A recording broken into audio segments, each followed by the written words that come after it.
অস্ত্র আর জোর করে আওয়ামী লীগের ক্ষমতা আঁকড়ে থাকার বিরুদ্ধে ছাত্র জনতার ঐতিহাসিক প্রতিরোধ সফলতার মুখ দেখে গত ৫ আগস্ট। সে সময়ের সক্রিয় সমন্বয়ক নাহিদ ইসলাম এখন নিজেই অন্তর্বর্তী সরকারের অংশ।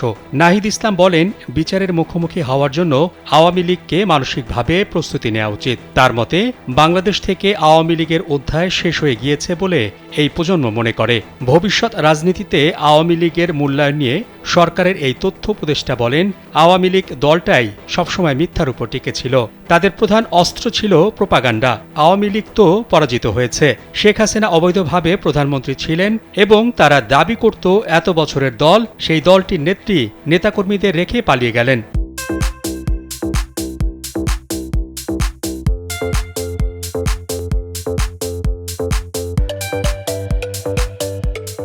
এদিকে প্রতিদিনই ষড়যন্ত্র হচ্ছে দেশের বিরুদ্ধে, ছড়ানো হচ্ছে নানা প্রোপাগান্ডা। এর বিপরীতে ঢাল ছাত্র জনতার ঐক্য আর এতদিনের বঞ্চিত রাজনৈতিক দলগুলোর নব উদ্যম। নাহিদ ইসলাম বলেন, আমাদের জাতীয় ঐক্য ও রাজনৈতিক সমঝোতাই আসলে পারবে দেশকে এগিয়ে নিতে। সে ঐক্য যদি ব্যবহৃত হয় তাহলে এটি বড় চ্যালেঞ্জ।